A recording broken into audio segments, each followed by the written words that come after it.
Welcome to the Fire Pit with your host, Hugh. It's not a microphone. We're sitting around a virtual fire pit. Christy. Ta-da! And Kevin. I'm staring at our Twitter feed right now, and there is a fire in front of me.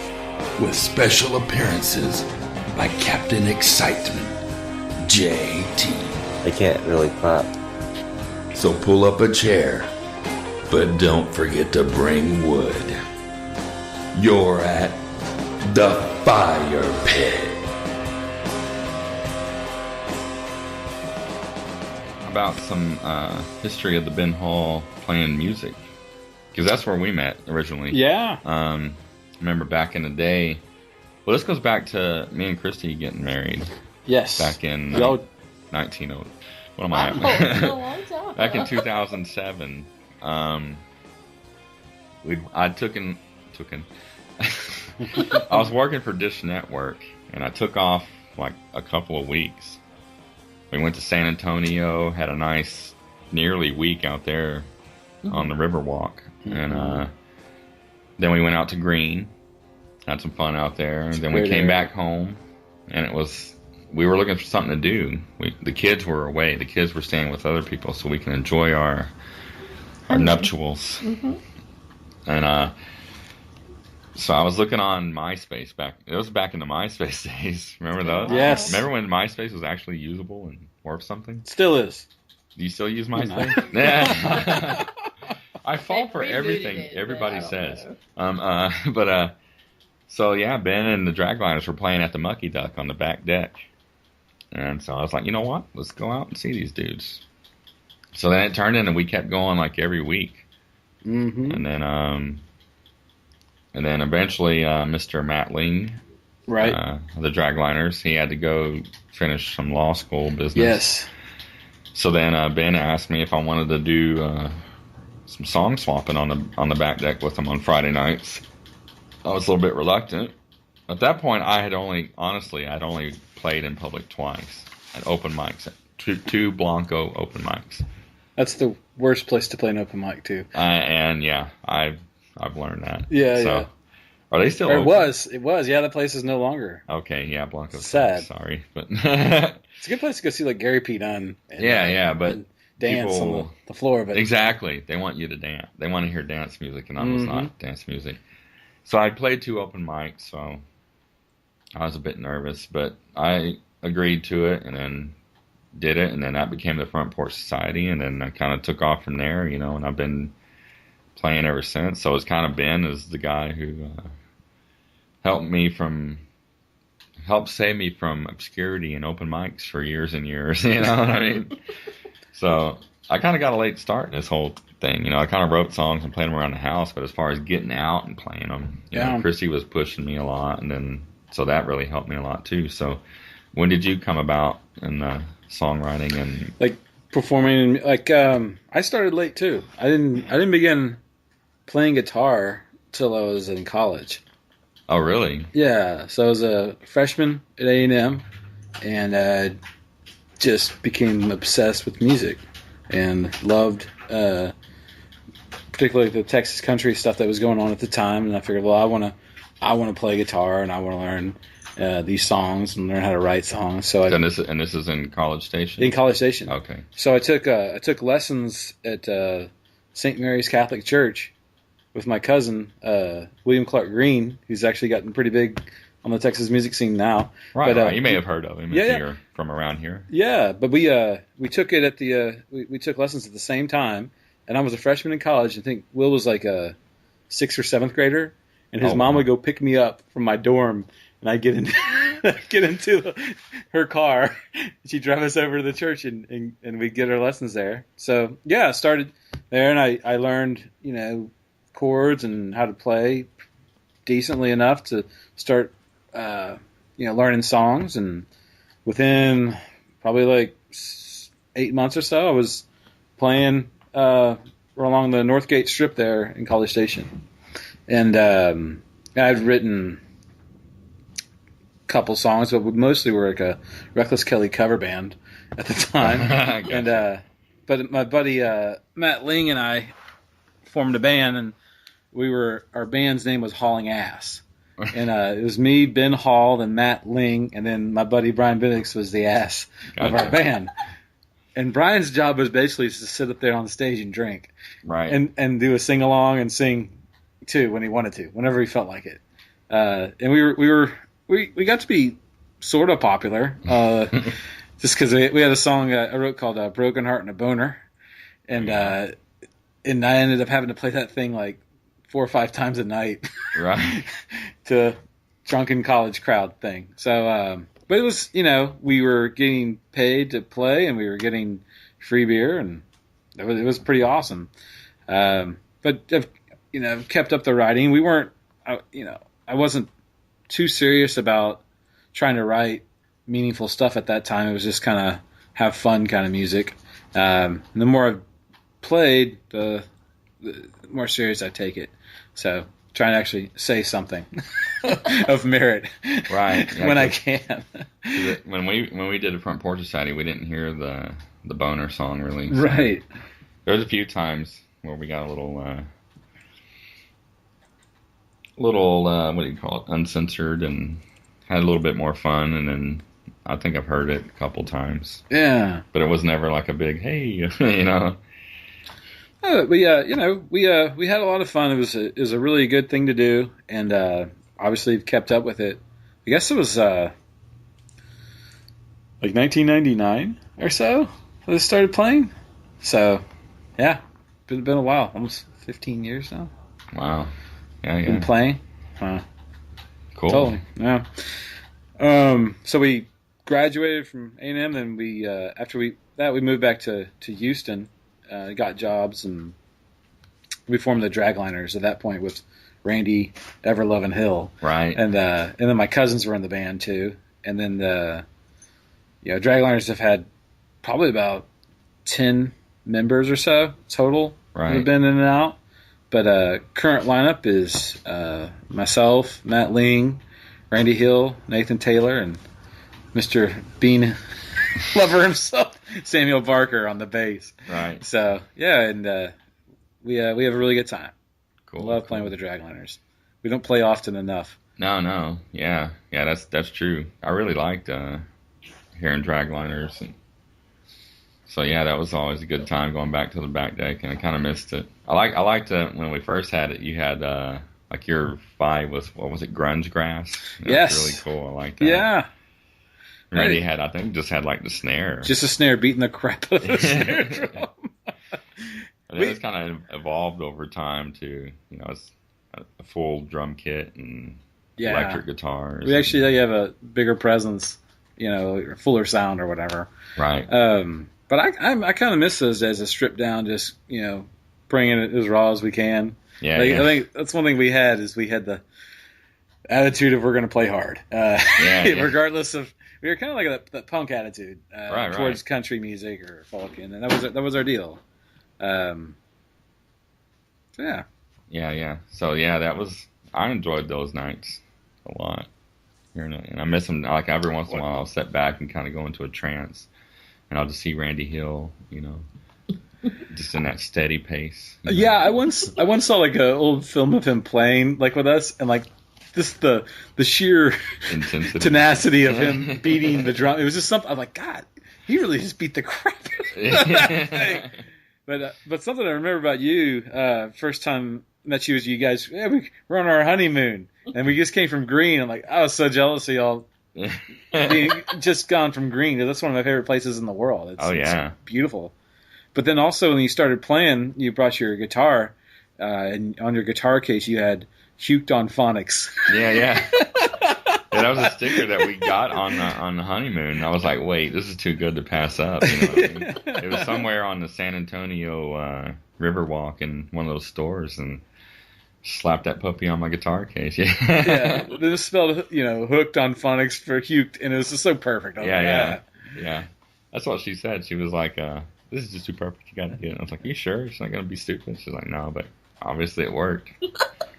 Ben Hall thought it was. And those were some really amazing times when we started doing the Front Porch Society, because we were all really trying to be serious about our craft, making songs together, And it was a special deal because we were all encouraging one another, and everybody kind of just pushed one another as much as we could go, and and we could really see, a lot of growth in the songs that everybody was playing when we first started compared to a little bit later down the road. Oh yeah, absolutely. Like some of my best stuff was written back then. Well, most of my best stuff was written back then.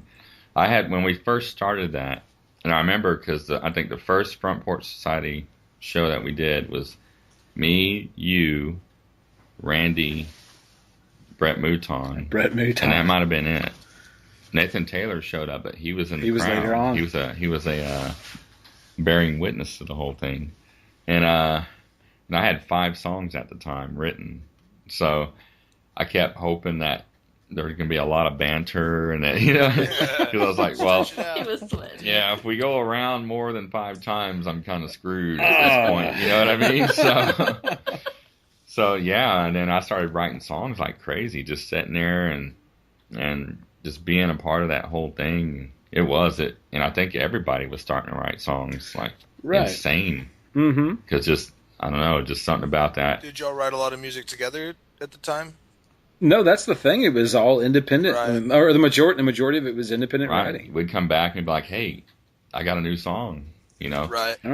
And at first we would just kind of sit there and let everybody kind of play, and then we starting to play on everybody's stuff. Like especially when Nathan came, he would start playing leads on people's things, and yeah, does play sick leads. He does. Yeah. And then I got the banjo guitar and then started kind of playing along with that, and it was, I miss those days, man. But there'll always be the Front Porch in our hearts. Absolutely. So. Now we had some special shows. I remember one in particular was at the Corner Pub in Conroe. I think it was like a summer night, like a July night or something like that. Right.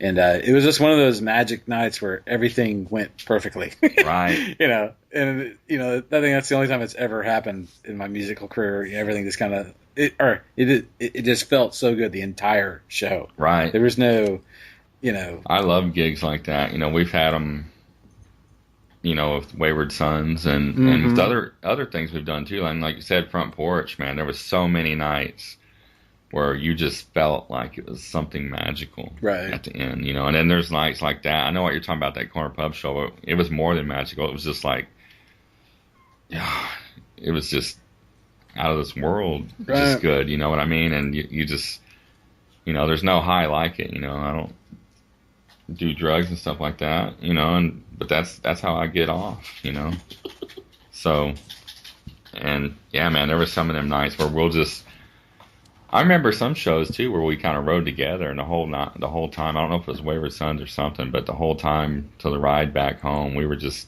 geeking out the whole time about how good the show was. Or I'd be telling Christy, "Man, that was such a good show. Can you believe it?"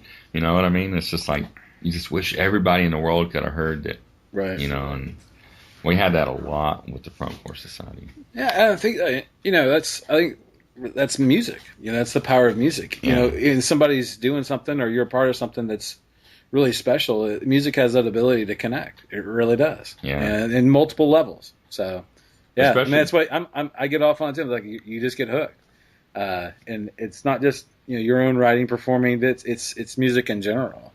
Somebody's doing something special, right? And you really feel it. You're connected, and it you're part of it. It's awesome. So. And that's why I like, and even with Wayward Sons, at first, I was the only guy. It was just me playing my songs with the backup band. Then it became, into where me and Sam were both. It were kind of like co-heads, and that's why I like it, because it just feels better, when you're sharing that experience and the magical moments of it, And I like trying to do something to help somebody get their songs across. If I'm adding something to something that they've done and it just comes out great, that makes me feel as good as if I'm playing my songs, and it comes out good. So right. And we get that a lot, when I'm playing with Sam as Wayward Sons, mm-hmm. And I'm sure Kevin knows how that is with Snow Indians and Joe Wilson bands and stuff like that. It's just, you can't beat it. So no, it's what keeps you doing. Yeah. So what was the what's the story about the was it an inflatable couch Oh, yeah. in College Station? Yeah, we had my buddy Brian Benedicts, who was the ass of our band Hauling Ass.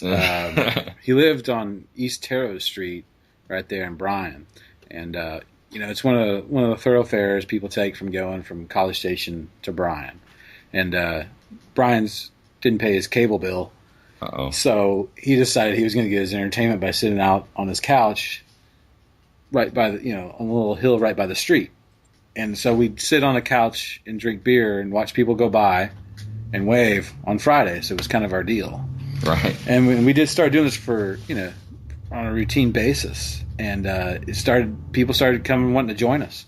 So, we'd have like 20, 30 people outside on East Taylor Street, sitting on a couch, waving people, drinking beer, and on Fridays. And when we'd start 10, 11 o'clock in the morning.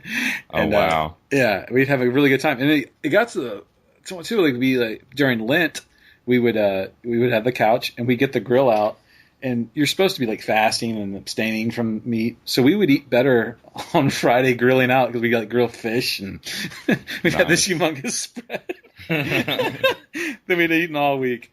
And it was a really good time. And my mom came and visited, and she needed to be part of the couch scene. So she sat down, had a beer, and we had this inflatable couch. Brian, he should have been sponsored by Budweiser. We had this inflatable Budweiser couch, or Bud Light couch, and under like the cushion, the inflatable cushion was a cooler.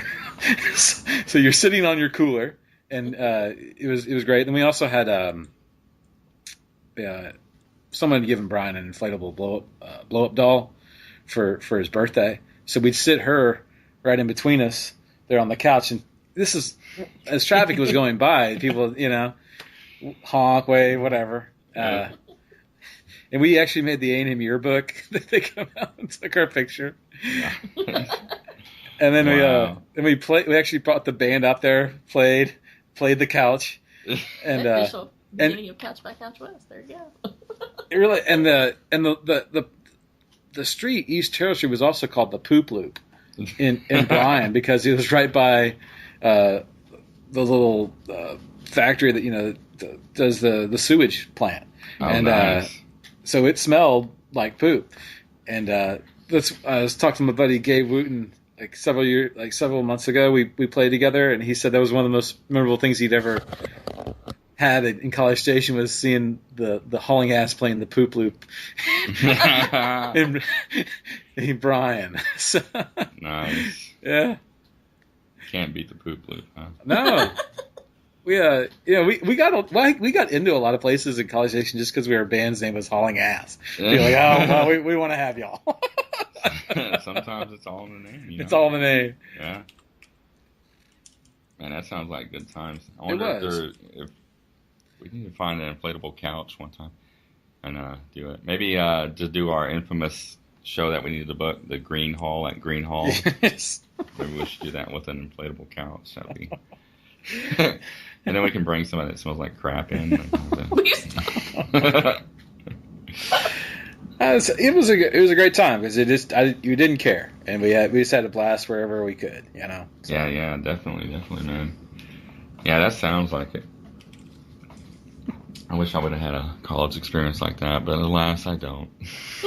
Well, my buddy Brian had a hard time getting out of school. I can't leave this place. Yeah. It's like that guy in the movie who's been there for like 15 years. I just don't leave. Yep. It was challenging. You do it to yourself, so you have to learn some discipline in college, or used to have it. Well, I mean, you learned some stuff there too. You got you got your own business going, right? I do. So yeah.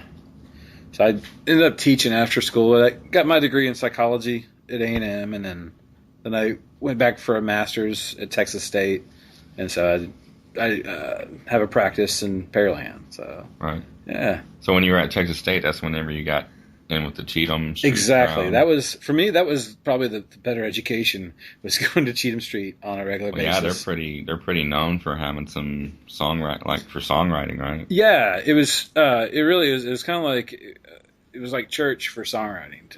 It was this, Kent Finley out there, and it's a special deal.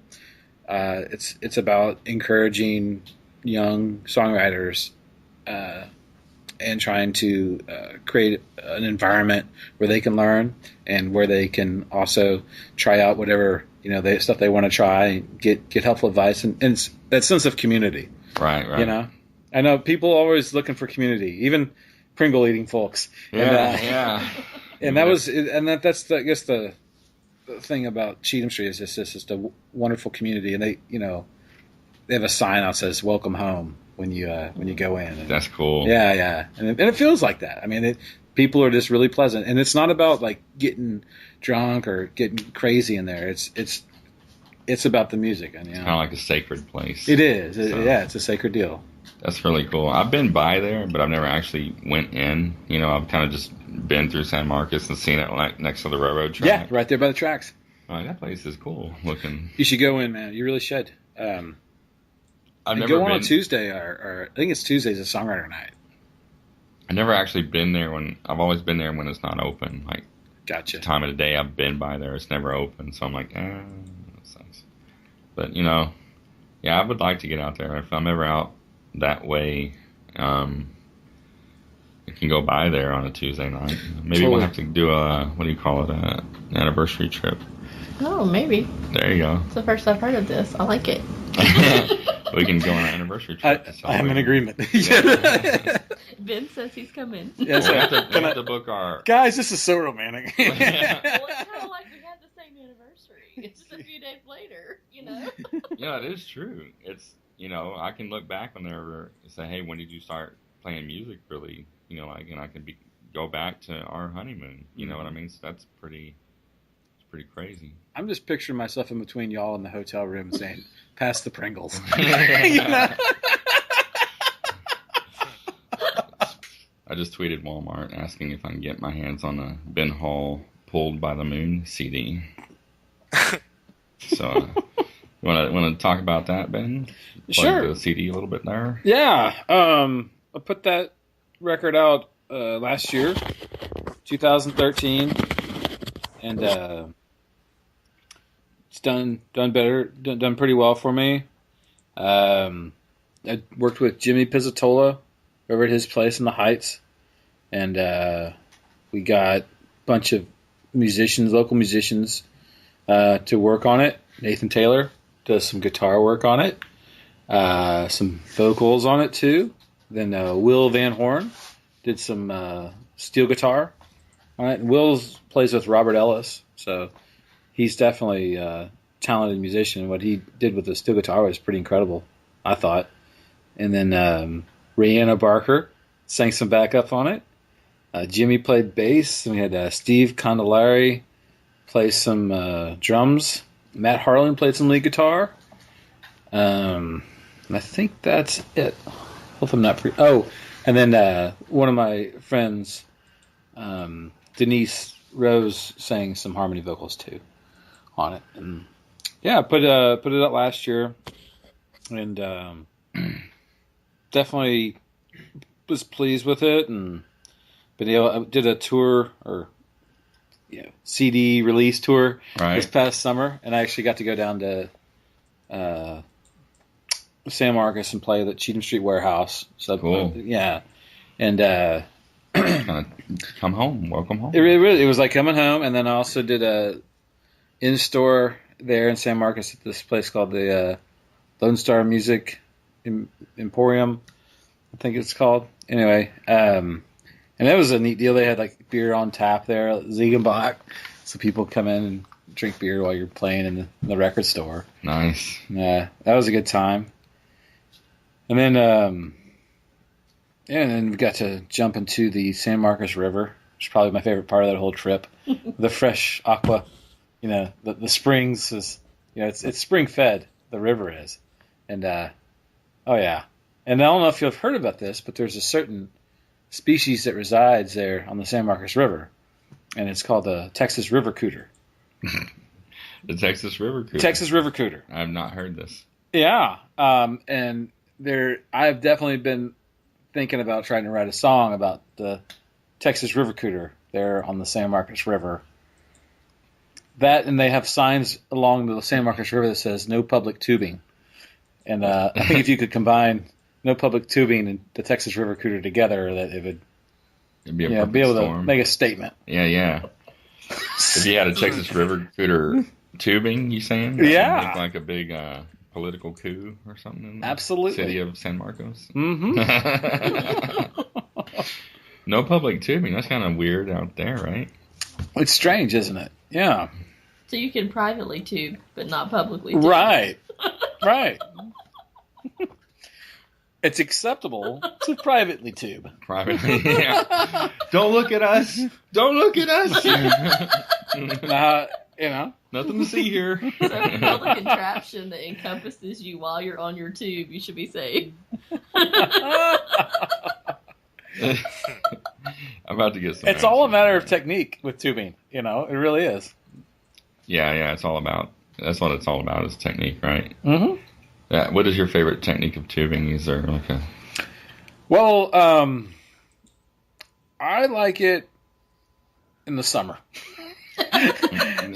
That's my preferred, and I like it with a lot of people floating alongside with you. Mm-hmm. That's fun, but I also kind of like it by myself. I will go down the river tubing by myself quite often. Right. Yeah. So I mean, I've been tubing. I think I've only been once as well. It was fun though. Yeah. I just remember it being a lot of water and like waterfalls. We tubed down to where You- it was. Took the plunge. Yeah. I remember I had to get out because I was afraid before. It was in like New Braunfels, and you tubed down to where the Schlitterbahn is, whatever. So, Yeah, the canal there. yeah, we Yep. tubed there, and then went to Schlitterbahn and partied. Yeah.